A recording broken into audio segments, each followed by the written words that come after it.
Hey, how's everyone doing? Welcome back to the newest episode of Mets Minded. Yeah, it seems like it's all talk at the moment with everyone waiting to see what happens as the trade deadline approaches. Well, we have about a week to go. Obviously, the wins and losses are sort of meaningless at this point, but we'd like to see our team play well, especially with the guys that we know will be here next season, assuming there is one. Anyway, some of these potential moves are or were having an impact on the lineups being put out there daily. And it was a little bit frustrating, but not really any more than it has been this entire season so far. So, coming off a series win in Philly, we go to Milwaukee to play three there before coming back home and hosting the Dodgers. Yes, we play best two teams in baseball back to back series. And hey, they're tough games, but it'll show us who might step up in these situations, even though contention is clearly out the window already. Go to game one, guy who everyone's watching and talking about now, Freddie Peralta, Foreign and Freddie. This guy is about to enter free agency.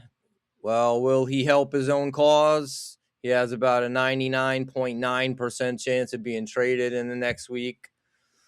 So will he help the Mets cause by showing he hasn't completely forgotten how to pitch? Answer to both of those questions is an emphatic no. Freddie came out facing the Brewers ace, Jacob Mizorowski, in the first matchup. Got a nice round of applause from the Milwaukee crowd and proceeded to do what he's done for us lately, giving up runs. He allowed two in the first on a walk and a couple hits, came out in the second, allowed a home run, came back out in the third, allowed a 2-run home run, and was finally pulled in the sixth with one out and two men on base. Savion Curry relieved him and immediately allowed a 3-run home run, making the score 8-1 Brewers at the time. Mets were able to scratch across 2 and 8 to make the final 8-3. If I was told Peralta would outlast Mizorowski in this game, I wouldn't have believed it. But Miz only went 4 innings since they didn't even need him to go longer. Peralta had given up 5 by that point, and the offense couldn't do anything, only scoring on a double play to that point. And we get 5-inning Freddie in this one, except most of it was terrible. And he'll probably get 2 more starts as a Met. Look at some of the stats. Peralta 5 1/3, 6K, 7 runs, 8 hits, 2 walks, 2 home runs allowed. Curry allowed a home run and 2 2/3. Bichette 2 for 3, double walk run. Lindor 1 for 5 at RBI. Mets struck out 15 times in this game, 6 of them against Mizorowski in his 4 innings. On to game 2. We got a guy that should be pitching for the Mets next season, and that is Zach Thornton. Yes, Zach. Removed the H from his name and added a W to his big league record. The kid really knows how to pitch. He doesn't have the eye-popping stuff like the big-name pitchers or even some of our own pitchers, but he is able to set up hitters and keep them guessing while up there, hitting his spots and throwing strikes consistently. This kid definitely belongs on the team, as I've stated since his first start. And now he's thrown 18 consecutive scoreless innings over his last 3 starts against the Phillies, Red Sox, and now the Brewers. Definitely 2 and likely 3 playoff teams in that mix. Over 6 innings, Thornton threw 81 pitches with 53 for strikes, allowing only 3 hits. 2 of them came in his last inning. He was going up against Brandon Sproat, who was obviously was part of the trade for Peralta. He's pitching for the Brewers in this one. Mets took the lead in the second with a Jared Young home run off Sproat. Then adding 2 more runs in the fifth on a 2-out double by Carson Bench. Thornton would get through the first 5 innings, only allowing 1 base runner. In the 6th, he allowed singles to the first 2 batters, but then a strikeout for the first out. In the next at bat, a pass ball would benefit the Mets when the runner at second was caught in a rundown trying to advance and got tagged out. Thornton would get a fly out to end that inning and call it a day, up 3-0. Mets, Luke Weaver came on for the 7th, retiring all 3 batters. Luis Robert Jr. trying to work on his value in what will most likely be see him being traded away. He came up, extended a lead to 4-0 with an absolute cannon shot of a home run in the 8th. It was a 450-foot blast. So, yeah, nice to see something from him, trying to salvage some value that we can take advantage of. Raley and Williams then finished off the last 2 innings for the Mets. So Mets win 4-0. Thornton 6 innings, only the 2 Ks, but also only 3 hits and 1 walk. So very, very good job by Thornton. Like I said, he extended his 18-inning scoreless streak. Zach with no H now. And then we got Weaver, Raley, Williams, inning pitch each. Lindor's 3 for 4, a double, walk, and a run. Ben's 2 for 5, double, 2 RBIs. Jared Young home run and the Robert home run, 450-footer. So we come into Game 3 of the Brewers series, trying to win it against a team who had the best record at this time. We got our guy Christian Scott on the mound. Mets would give him the lead in the 2nd on a Marcus Semien home run. In the bottom of the 2nd, Scott caused himself some trouble by allowing a walk and a single to the first 2 batters.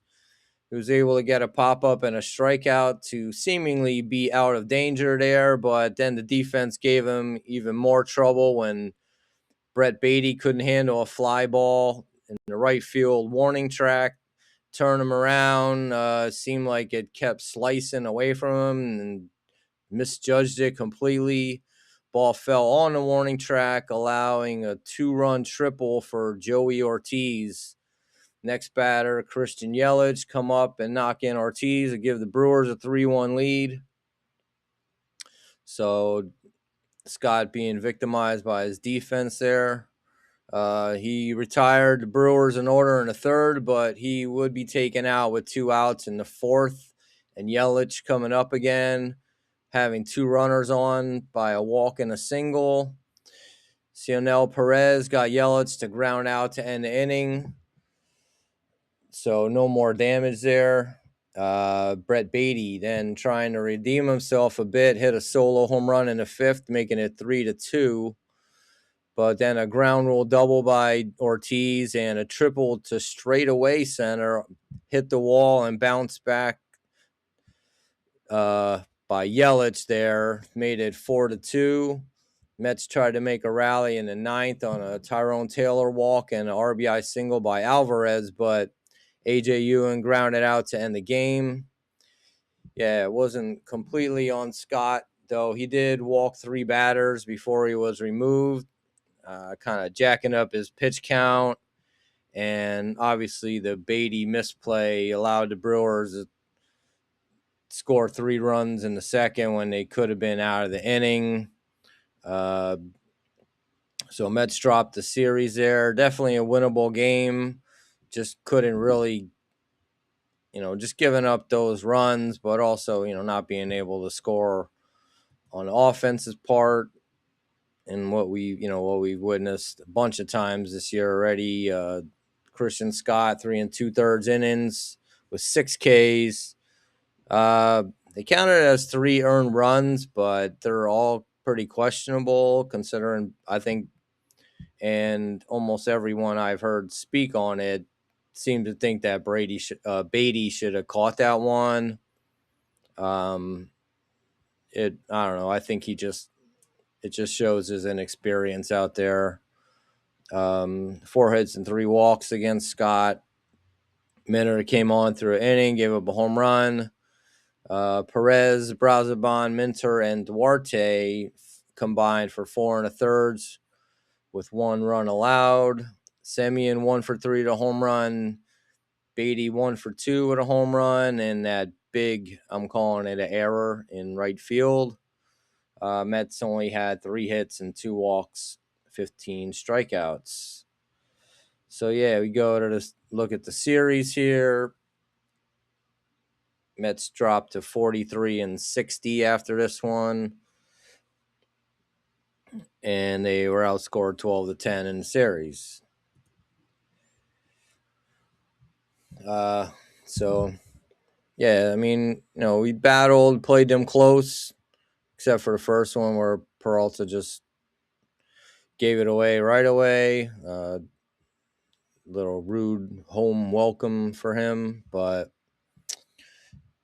go back home now to face the other best team in baseball, the defending 2-time champion LA Dodgers. Game 1 of the series, we bring out Sean Manaea facing Roki Sasaki, who had just had an excellent performance in his previous start. He's going to be tough to hit against.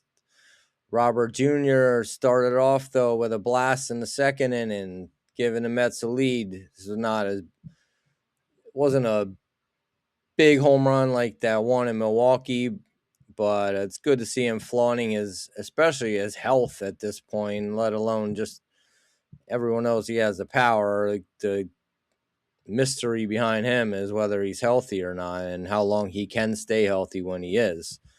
So showing that off for some other teams in advance of a possible trade. Other than that, the Mets couldn't really touch Sasaki, but luckily Manaea was up to the challenge some. He gave up 3 doubles, but he was able to minimize damage, allowing only 1 run through 6 innings.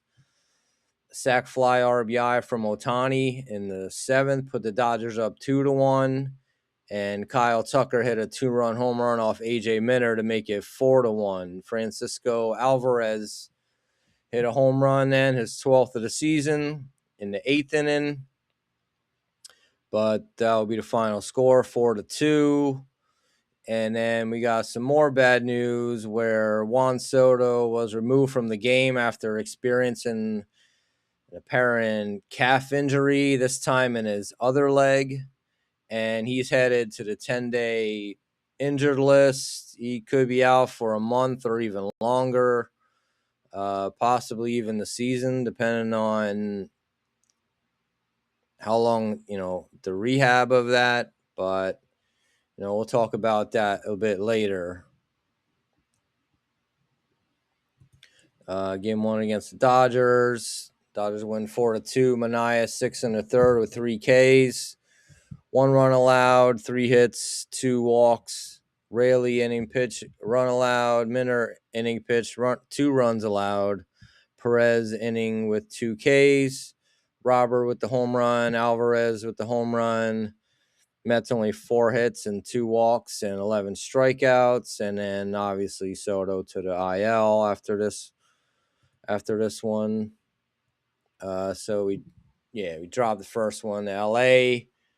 Go on to game 2 where we got Nolan McLean on the mound this time. He's trying to stay hot.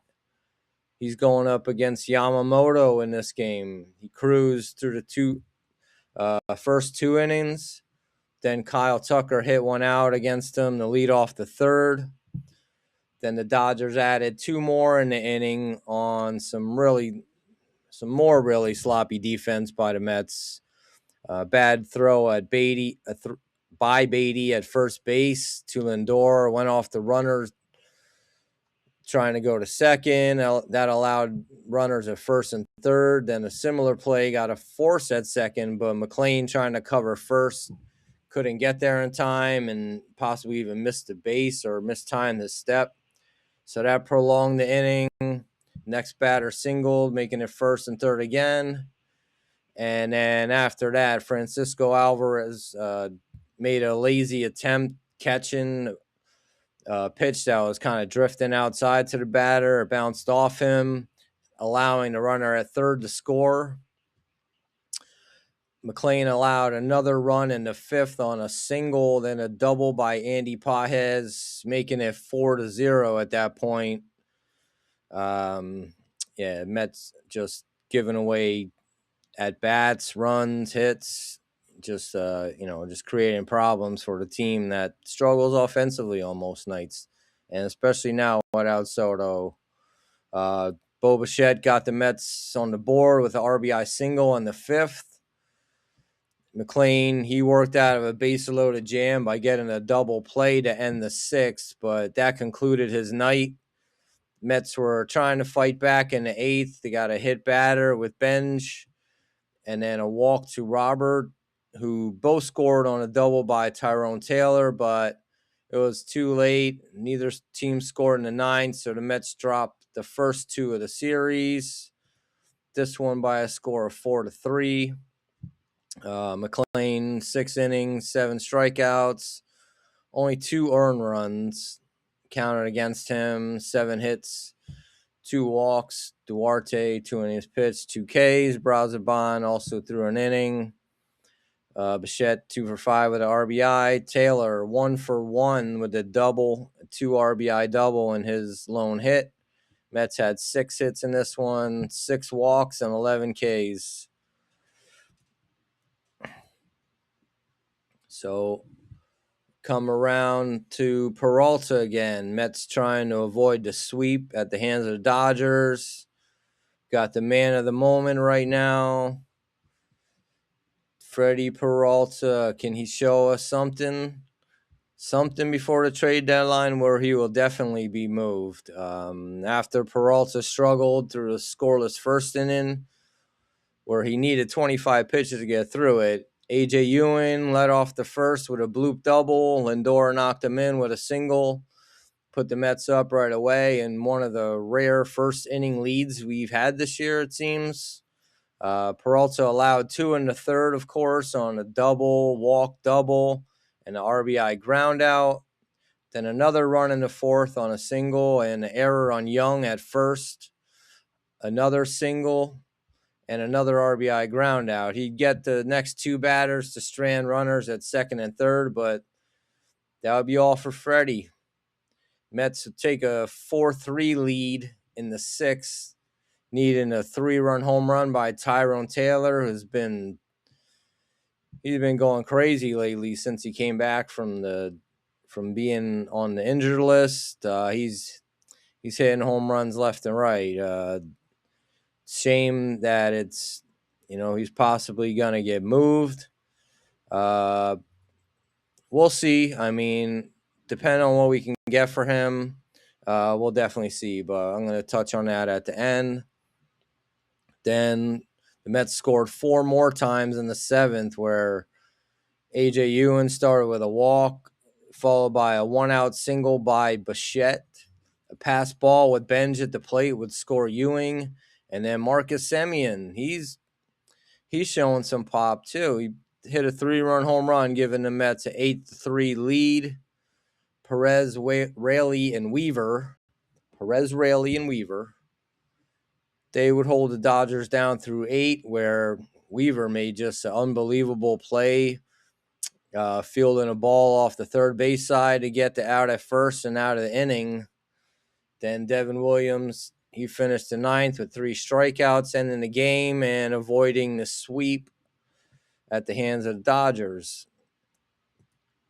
So we got Mets winning the last game of the series 8-3. Peralta back to 4 and Freddie, 3 strikeouts, 2 earned runs allowed, 6 hits, 2 walks. Obviously, he didn't give up a ton of runs, but still only made it through 4. Perez, 2 innings with 3 Ks.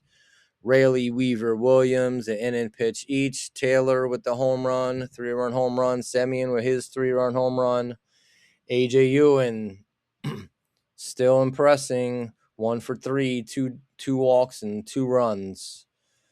Series against the Dodgers here actually outscored them 13-11, but dropped to 43 and 44 and 62. Sorry, with dropping this series. So on the week we go 2-4 against the top two teams in the National League. I mean, what is really to be expected? You think we're going to beat these teams, or you know what? We had chances, just either couldn't pitch or couldn't get the hits or the timely hitting, especially. And I mean, balled out in the last game, but it took 3-run home runs by Taylor and Semien, who, if they have been doing anything like this earlier in the season, we might not be in this position. I mean, I don't. Those guys, they look good now. I mean, Semien probably was dealing with an injury the whole time, took some time off, came back, and he's playing a little bit better. We'll see what we got with him, because he's due to be on the team again next year, unless we could work out a trade with someone to take his contract in return for something else, or Mets eat the money. I don't know if they're really looking to do that to the extent they have been in previous years, but we'll see. But yeah, I mean, nice to see a little bit of something from those two guys. And in regards to Taylor, that guy's been on fire. He has a bunch of home runs since he came back. So just some other items. Nothing really happening. I know the lead up to the trade deadline there's been a lot of speculation, a lot of talk about who's going where. I mean, I've put out a list of the names that I think will be going. Nothing has happened yet. Nothing. Only a couple moves really throughout baseball. So we'll see how that plays out over the next week. I still stand by, the guys that are going to be free agents will obviously be moved, I think. Luke Weaver, we'll see. The more I think about it, although the return will be great, I'd really like to keep another solid piece on the team next year. I mean, the bullpen has been our strength so far, and it's hard to really justify breaking that up. There's been a lot of turnover in other positions, and we'll get rid of Raley, I think, but with Weaver and Williams at the back end, they've been protecting the few leads that we have had, or at least keeping teams close and in those one-run games coming down to the end. As far as Clay Holmes, who knows? Speculation that I'm hearing is he's likely to be moved. I mean, we could still sign him back in the offseason as a free agent to a decent contract and maybe just get something in the meantime, since we have no playoff aspirations. I was kind of hoping they could work out a short-term contract, but to stay maybe like 2 years, 3 years after this. If he doesn't get moved, there's still time for that. And then if he also remains on a team, we have the option to put the qualifying offer on him. So we'll see how all that plays out in the next week. Nothing has happened yet. We're all just kind of waiting. Outfield situation without Soto now. I mean, that's kind of what I was talking about in the first part, where they're bringing Robert back and they're giving Benj and Ewan games off. I have no idea why they felt the need to start Beatty in right field in that game against the Brewers. Perhaps just trying to display his ability to play these other positions. He failed at right field there, and then also at first base in the the Dodgers game. So yeah, just being out there is not really showing that you could play those positions. But we'll most likely trade Robert, possibly Taylor. We'll see. they might keep him around just to keep a third outfielder on the team. I don't know. We'll obviously have Benj and Ewing out there, whether they bring up Morabito to play an outfield, continue to give Brady a chance out there, or what? Who knows how that's going to look, and it's especially murky with Soto not being in there. And the last thing I want to talk about is the David Stearns press conference last Friday. I watched the whole thing. It was all a bunch of nothing, really. I mean, what can you really expect? He's kind of trying to play his cards close to the vest as far as talking about who's available and everything, at least to the media. I guess the thing that bothered me the most about his non-answers was he was asked directly about whether Francisco Lindor was a part of the core of the team moving forward. And in that instance, he almost refused to name him as a part of the core, and also didn't want to really speak on the trade talks for him there, which I thought could have been a really good opportunity to shut that down if they were definitely planning to keep him. I mean, I can understand trying to keep all options open, but I don't really see what's gained by not specifically saying that Lindor is staying with the team. It's going to lead to a lot of speculation and just further talk, wearing at the guy. Although, and I definitely don't think it's the type of move made at the trade deadline. I think it would be something worked out in the off season, but who knows? I mean, I still don't think it's going to happen. I still don't think it's a good move for the Mets. I mean, obviously anything can happen.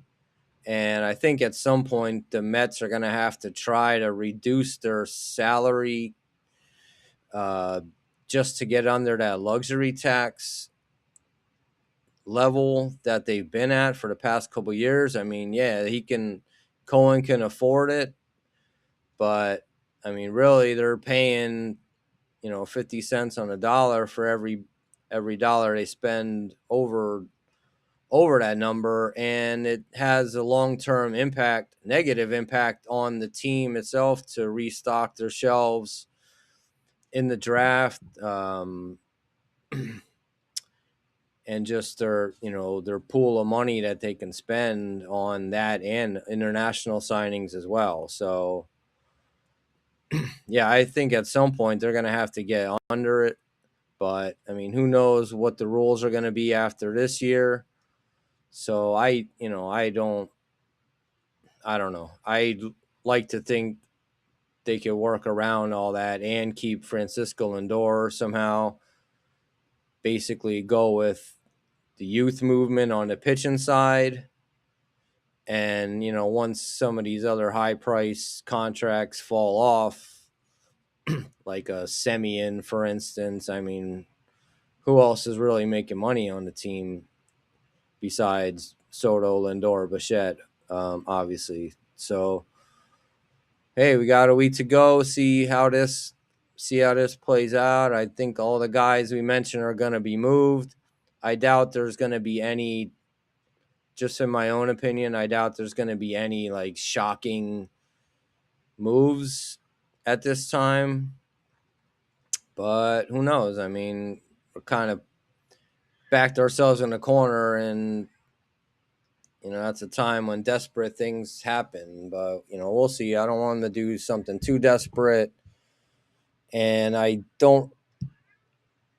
leaning towards also keeping Weaver for next year. I want to see the Mets try to compete next year, and I think that'll help out big time, especially if we're going to go with a lot of the younger pitchers in the starting rotation. So, Hey, we'll see what happens. All right. Thank you all for watching. Take it easy.